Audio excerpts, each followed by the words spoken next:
కదంబం సాహితీ కార్యక్రమానికి స్వాగతం. ఈరోజు మన కార్యక్రమంలో ఆదూరి సత్యవతీదేవి గారు రచించినటువంటి కవిత ఆకాశం కింద. అల్లరల్లరిగా అలా పిల్లలు బళ్ళోకెడుతుంటే అల్లివిల్లి పదాలొచ్చి ఆలోచనల్లో దూరినట్లుంటుంది. అల్లరల్లరిగా అలా పిల్లలు బళ్ళోకెడుతుంటే అల్లివిల్లి పదాలొచ్చి ఆలోచనల్లో దూరినట్లుంటుంది. అంతలోనే ఒద్దికగా ఒక పద్ధతిలో నిలబడి ప్రార్థన చేస్తుంటే, అరే, ఇంత అలతి పదాలతో అంత మంచి కవితాగానం అని గుండె కేరింతలాడుతుంది.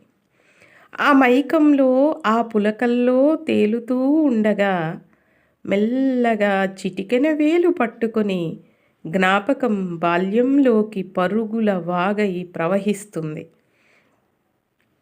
గాజుపాత్ర మీద వర్ణ చిత్రంలా కాంతులీనుతూ పిలిస్తే పలికే దూరంలో ఒక పసి సామ్రాజ్య వైభోగం అలల ఉయ్యాలలూగుతూ ఉంటుంది. బడిగంట మోగగానే యూనిఫామ్ కుందేళ్లు చెల్లా చెదరై క్లాస్ రూమ్ బెంచీల్లో పాఠాలవుతాయి. నా కళ్ళలో విచ్చే దృశ్య కావ్యం మీద నీలితెర కప్పి ఒక అసంపూర్తి కవితనై ఆగిపోతాను.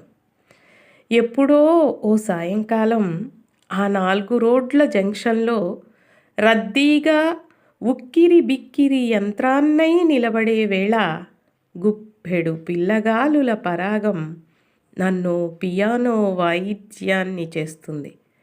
అదుగో అప్పుడొచ్చి ఆగుతుంది సంగీతం పెట్టెలా ఆ కాన్వెంట్ బస్సు.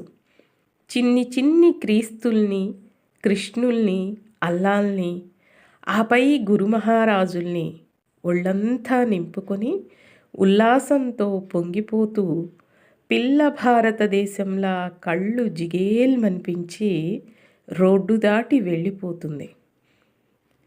చిన్ని చిన్ని క్రీస్తుల్ని, కృష్ణుల్ని, అల్లాల్ని, ఆపై గురుమహారాజుల్ని ఒళ్ళంతా నింపుకొని ఉల్లాసంతో పొంగిపోతూ పిల్ల భారతదేశంలా కళ్ళు జిగేల్మనిపించి రోడ్డు దాటి వెళ్ళిపోతుంది. నా కాంక్షల్ని దాని కాలి గుర్తుల్లో గుచ్చెత్తి కలని కాళ్ళు చేతులు కట్టి ఇంటికి లాక్కొస్తా. రాత్రంతా భవిష్యత్ స్వర్గాల బొటనవేలు చీకుతూ నిర్మలంగా నిద్రిస్తా. ఈ కవిత మీకు నచ్చినట్లయితే షేర్ చేయండి. అలాగే సబ్స్క్రైబ్ చేయడం మర్చిపోకండి.